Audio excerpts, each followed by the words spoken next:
Buenas, Paralelo 29.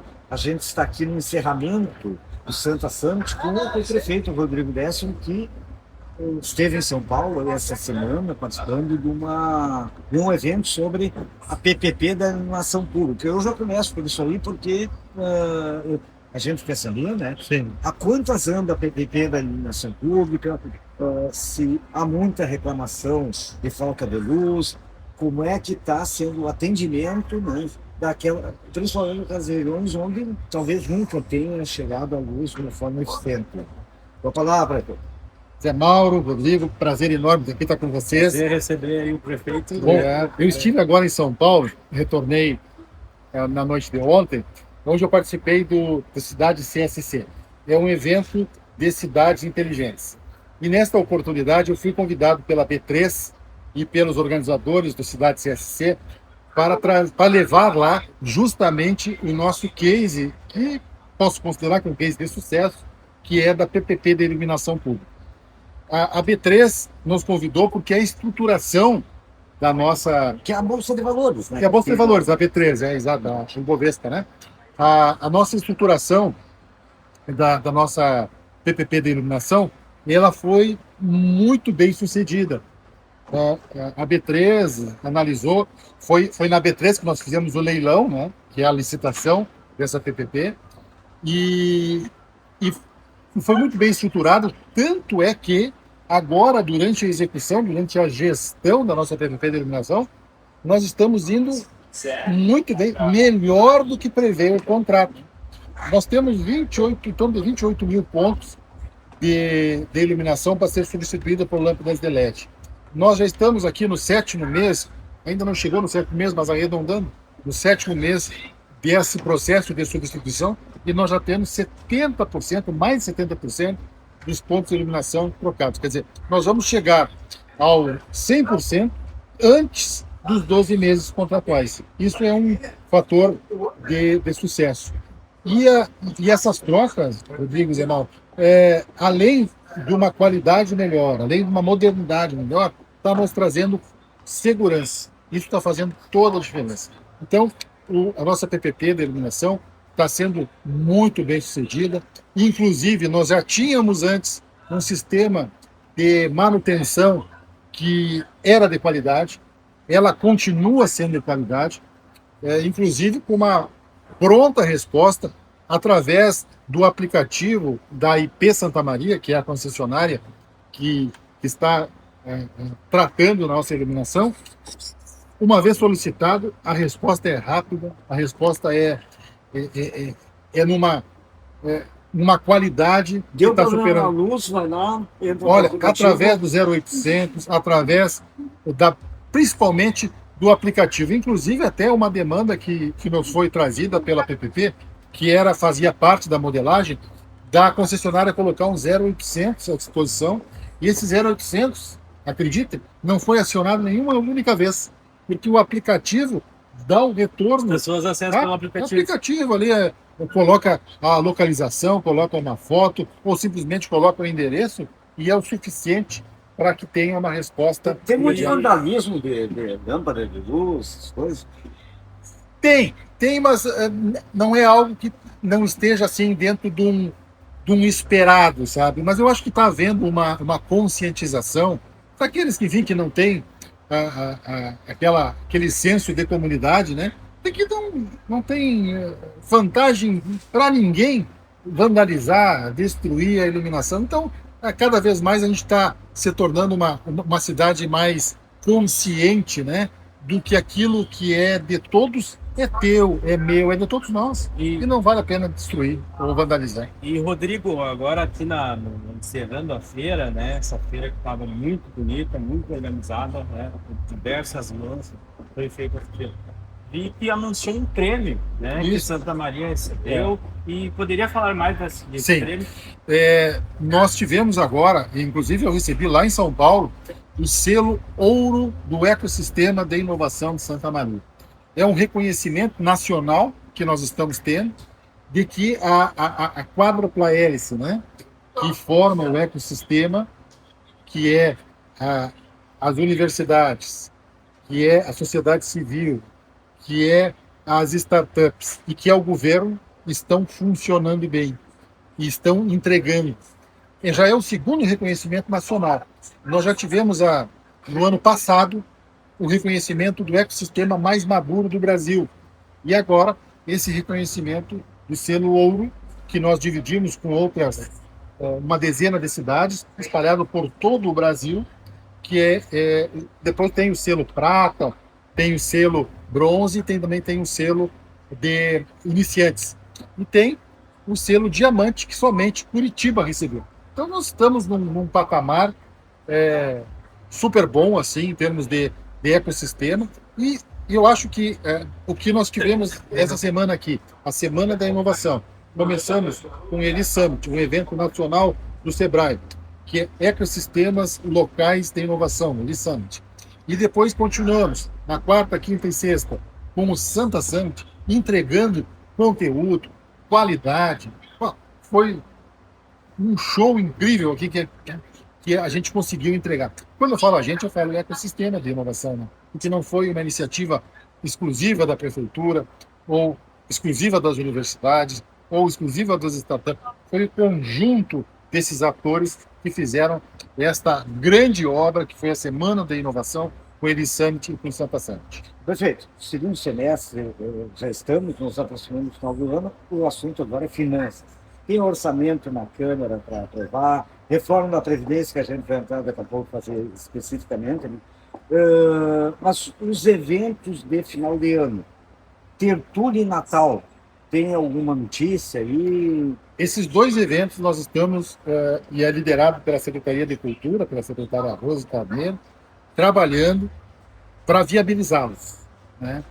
A gente não vê no horizonte a possibilidade de não termos nenhum desses dois eventos, por exemplo, a Tertúlia e nem o Natal.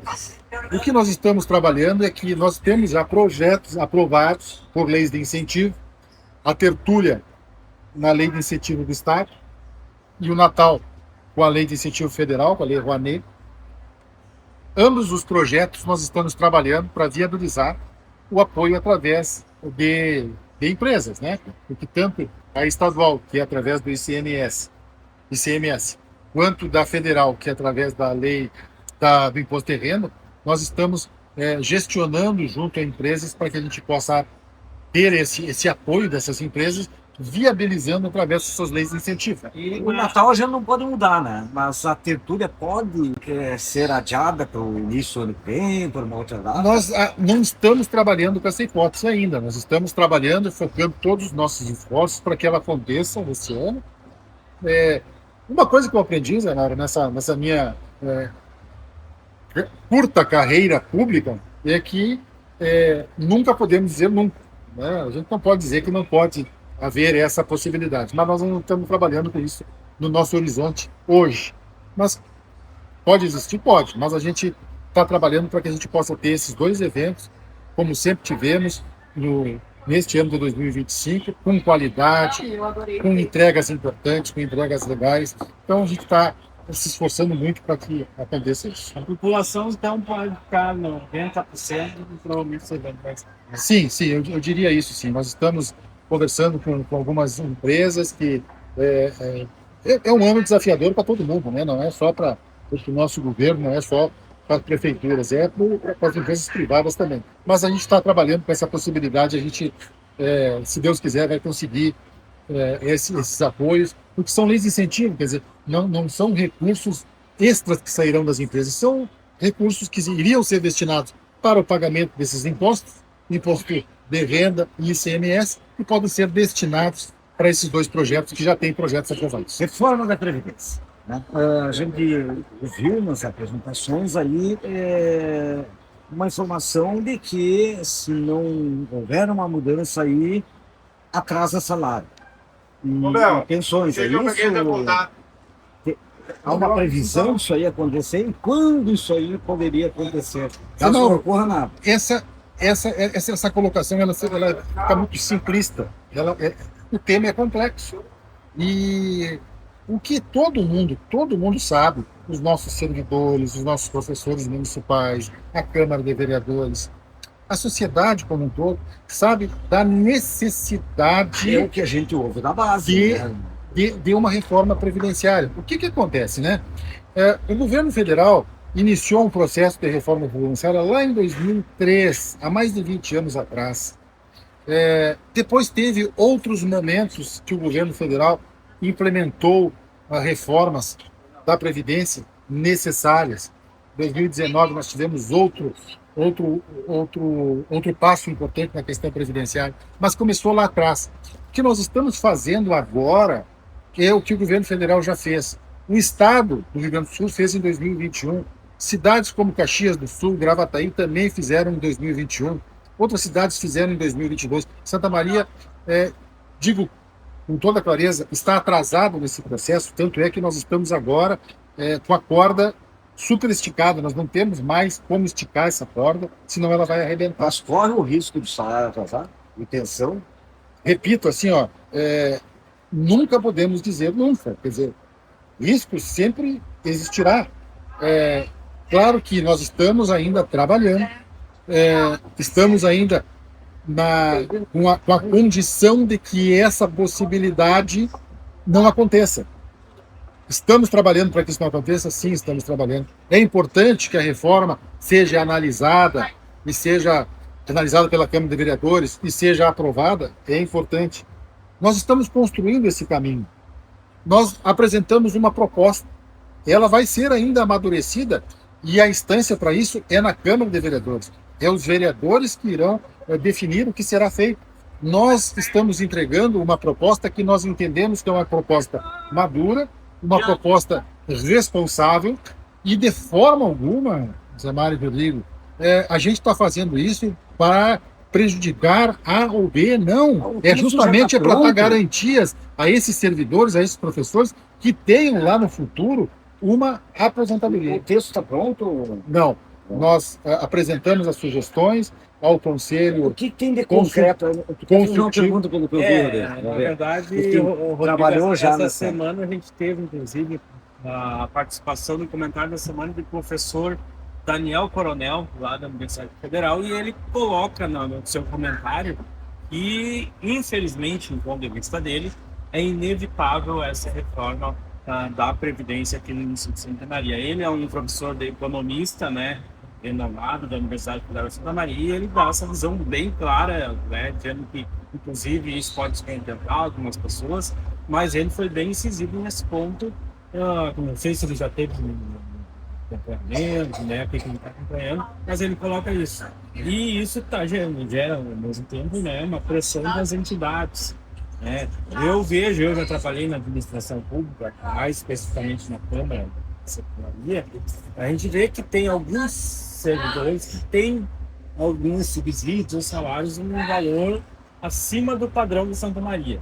E com certeza essas pessoas vão ser afetadas com uma contribuição mais alta. É que quem ganhar mais vai pagar mais. E aí eu não sei como é que a administração vai fazer isso. Se vai ser um escalonamento do salário, ou se vai ser igual para todo mundo. Não.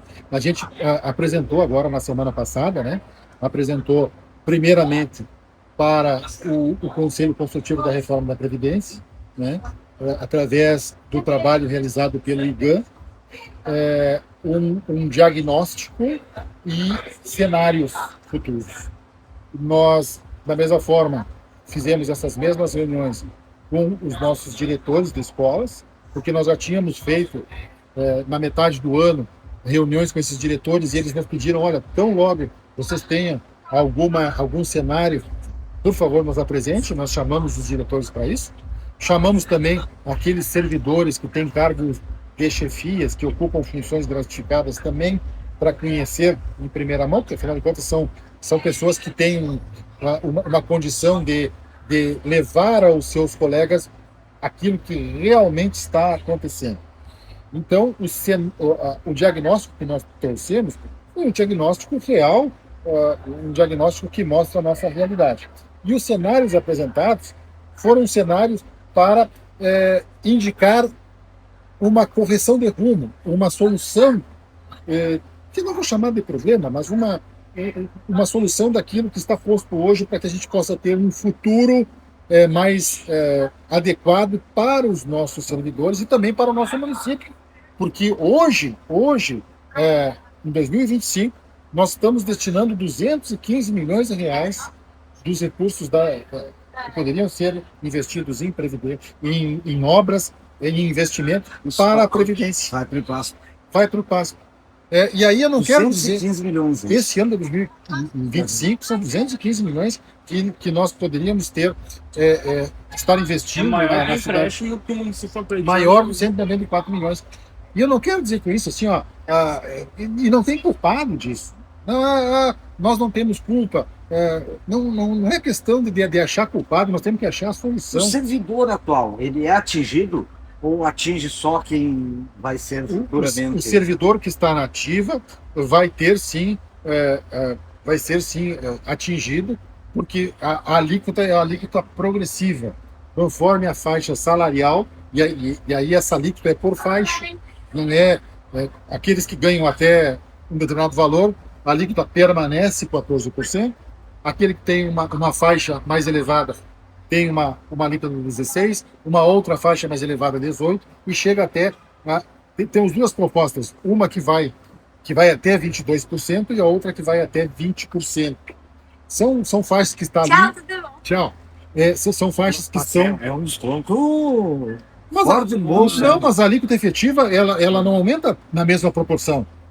Chega nessa faixa de 22, que é para os maiores salários, na alíquota de 20, que é os maiores salários, a alíquota efetiva está em torno de 17%, que é por faixas, né?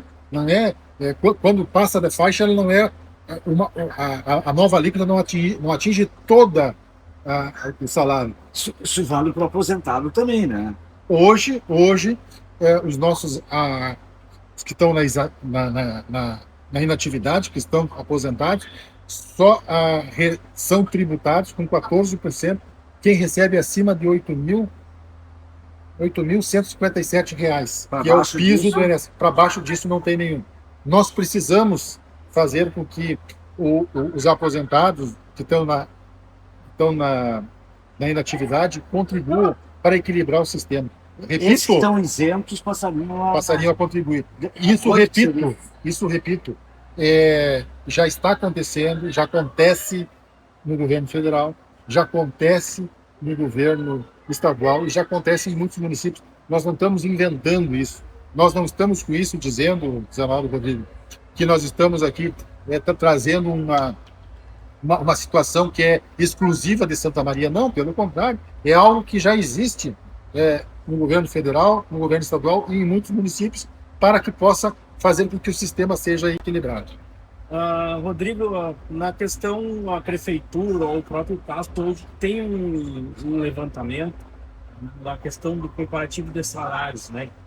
Quantos por cento quem ganha, por exemplo, até R$3.000 representa do custo do IPASP, ou quem ganha acima de 10 mil? Sim. Né? Nós temos. Existiria já essa tabela? Sim. Eu não tenho aqui de cabeça, sim. mas existe. Está na época do governo do Estado, e os salários que eram maiores, com certeza, era o maior custo que o IP tinha em questão do custo. Eu vou fazer uma pergunta que eu sei que ela é bem antipática, né? Mas assim, existe alguma distorção, digamos assim, de resto existe em vários segmentos aí, de super salário aqui, algum caso assim, existe isso? Eu não diria super salários. O que acontece? Tem alguns servidores que têm sim um salário mais elevado que a média, muito acima, né? Mas que foi construído durante uma carreira de trabalho. E esse salário foi construído dentro da legalidade, né? Então, assim, a gente não pode dizer que ele é o culpado. Que é culpado. Não existe culpado. Existia um contexto que permitiu que acontecesse situações e que certamente, com mérito, com muito trabalho, com muito esforço, se chegou a um patamar que não deve ser um muito grande também. Não é o que impacta, né? O que impacta é o conjunto. É o conjunto impacta, né? Mas, enfim, é todo um contexto que precisa ser trazido, que não se pode trabalhar de forma isolada. Como tu dissesse, assim, é uma pergunta que pode ser antipática, mas eu digo assim, para essas pessoas, esses servidores, que hoje estão na inatividade e que construíram a sua carreira, é porque mereciam estar lá. Porque dentro da lei, dentro das regras do jogo que eram postas naquele momento. Essas regras foram mudando, porque chegou em algum momento que o sistema foi entendendo. Só que agora a gente precisa fazer novas regras para deixar esse sistema equilibrado. Até porque, se nós não fizermos nada, e isso na reunião do Conselho Consultivo da Reforma da Previdência, tanto o Sindicato dos Municipários quanto o Sindicato dos Professores Municipais trazem na reunião a importância de se fazer essa reforma. Mas, óbvio, há margem de negociação nessa proposta, né? Olha, tudo é possível, vai depender desse entendimento. Tudo é possível. Quando é que vai para a Câmara o projeto de lei? A Câmara, nós estamos vislumbrando a ida, o protocolar o projeto no dia 9 de outubro. 9 de outubro. Até lá, o que nós temos? Nós apresentamos na semana passada o diagnóstico dos cenários. Agora, na semana que vem, nós vamos receber devolutivas dos membros do Conselho da Reforma da Previdência, que é o Sindicato dos Professores, Sindicato dos Municipários e PAS e Câmara de Vereadores, que tem assento nesse conselho. A partir dessa devolutiva, nós vamos, juntamente com o IGAM, analisar, ver o que é possível, que está dentro de um contexto possível, e aí vamos finalizar o projeto de lei, que nós vamos protocolar no dia 9. Para ser aprovado nesse ano. Para ser aprovado nesse ano. Agora que começa a pressão, então.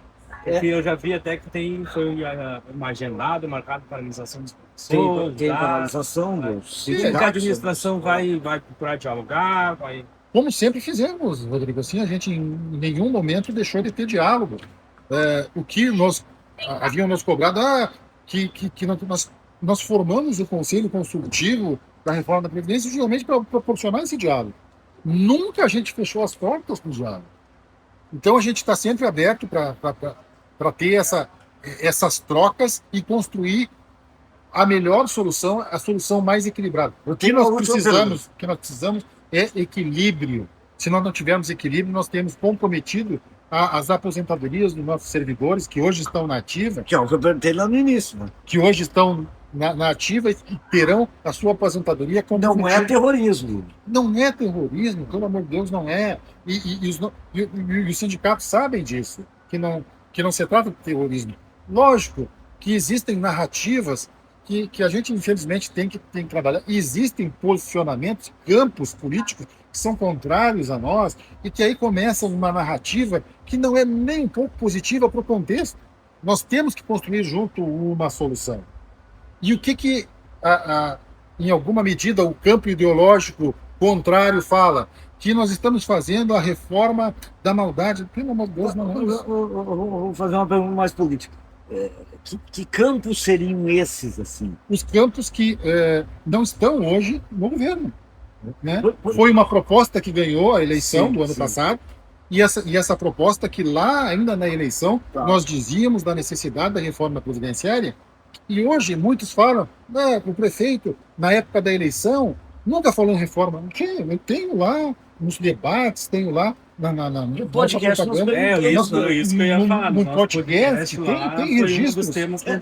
O que me chamou a atenção, né, é essa base, porque como é um tema que mexe com o bolso das pessoas, né?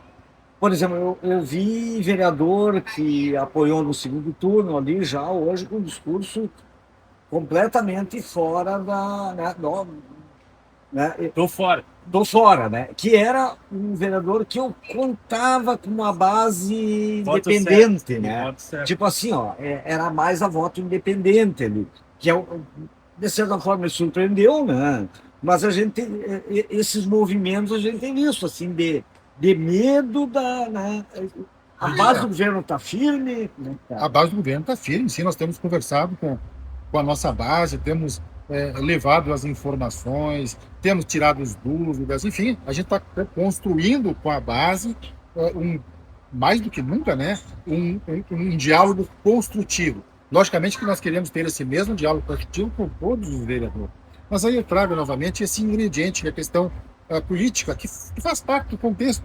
que precisa fazer, às vezes, uma narrativa contrária à da situação para alimentar o seu discurso. Mas isso não é positivo. Se nós conseguirmos, com maturidade, com responsabilidade, e repito, o que tu falaste, Zé Mauro, não é terrorismo, não é criar pânico, não é. A gente precisa construir uma solução para o bem da nossa cidade, para o bem dos nossos servidores. Não tem outro caminho. O caminho é fazer uma reforma.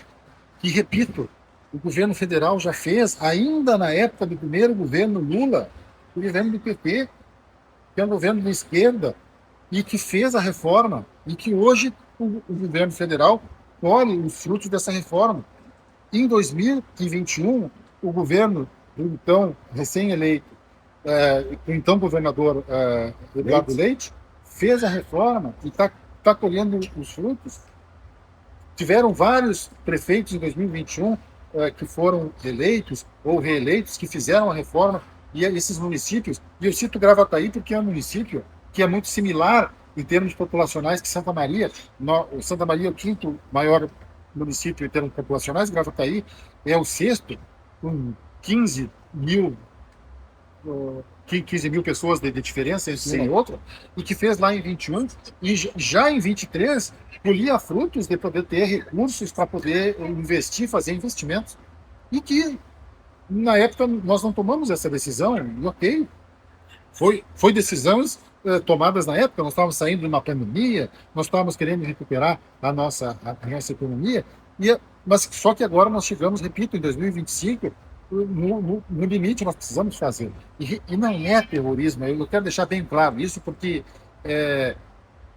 enfim, tem essa narrativa, e a gente ouve, sim, pessoas... Não tem de maldade. Não, isso a gente sabe que não tem, né? Agora que ela, como eu vou dizer assim, que ela atinge o servidor, ela atinge, né? Que vai ter perdas de direito, vai, de alguma forma. Não. Eu não diria perda de direitos, Zé Mauro, porque vai ter reflexo. Vai ter reflexo, sim. No ganho, sim. Vai ter reflexo, mas é algo necessário para poder equilibrar o sistema. E quero deixar bem claro assim, ó, a gente não está colocando a conta só de um lado. O município está propondo aumentar a sua alíquota patronal de 23 para 28. É um percentual importante também da contribuição, justamente para poder fazer com que o sistema seja equilibrado. Rodrigo, agora eu quero fazer uma pergunta, né? Você vem do meio empresarial, meio empreendedor, é um dos principais apoiadores, inclusive, desse movimento, né, do Summit aqui. Eu me lembro disso, inclusive, em época da campanha. Mas agora, na visão como empreendedor, né, do setor privado, como que vê essa reforma da Previdência? Como empreendedor, vamos tirar o casaco de prefeito, vamos botar o jaleco de empreendedor, de engenheiro, o uniforme. A reforma é necessária. É necessária. A gente tem tido a oportunidade de conversar com alguns setores, mas conversa também com de forma muito, muito clara e repito, não é com o objetivo de criar caos, de criar pânico, mas a gente trata, se o município não tomar as providências necessárias, a nossa capacidade de investimento ela também reduz muito. Nós, inclusive, na nossa cartilha que nós distribuímos para os sindicatos, tem lá esse valor, esses 215 milhões de reais que nós transferimos. Nós pegamos 10%, 21,5 milhões. E o que nós poderíamos fazer? 3 escolas, unidades de saúde, pavimentação de ruas, etc. E muitos jogam aqui, olha só o terrorismo que a prefeitura está fazendo, está colocando a culpa no servidor. Não está colocando, nós estamos trazendo dados. Nós estamos trazendo dados que, se nós não fizermos nada, nós não vamos ter capacidade de investimento. Qual foi a última reforma? Eu não estou lembrando qual foi a última reforma da Previdência no município. Não teve. Nunca teve. Não estou lembrado. Nunca teve. A única coisa que houve foram algumas correções de rumo. De plano de carreira, isso aí sim. Feitos por força de lei federal. Fora isso, nunca teve uma reforma. Nossa. E isso nos trouxe até aqui. Mas eu acho que tem que ir se encaminhando para o final, Zé Mauro, porque a assessoria do prefeito já está ali de cara virada para nós. Não. É que nós temos outro compromisso. Então, Zé Mauro. A gente agradece aí, Eu então, que agradeço a participação, oportunidade. né? E está aberto aqui. Essa é uma discussão Eu acho que saudável. só antes de né? nós concluir, Claro. de fato, bem rapidamente, Rodrigo, a questão do transporte coletivo, acho que esse é um assunto que é importantíssimo, Sim, né? sim. Como é que está o Como é edital que vai agora? ficar isso? É. Eu lembro que era uma vontade sua de campanha que saísse essa discussão. O nosso secretário de projetos especiais, que ficou incumbido, essa secretaria, né, ficou incumbido de fazer esse edital, trouxe novamente para algumas adequações, e em breve nós estaremos republicando esse edital, justamente Esse ano aí. este ano ainda, justamente para que a gente possa ter esse processo deflagrado e com essas correções necessárias. Porque, tanto quanto a Previdência, o transporte coletivo é algo de uma complexidade enorme. A gente, logicamente, quando trabalha, não trabalha e se esforça para entregar o melhor. Mas quando é levado para o mercado e tem outros pontos de vista, e a gente tem a humildade de reconhecer que a gente precisa corrigir rumos, a gente corrige. Então é isso que está sendo feito com relação ao transporte público, transporte coletivo. E o A secretário... esperança desse ano, hein? Sim, a ideia é que nós consigamos reapresentar, republicar esse edital desse ano para dar prosseguimento a esse processo. Perfeito.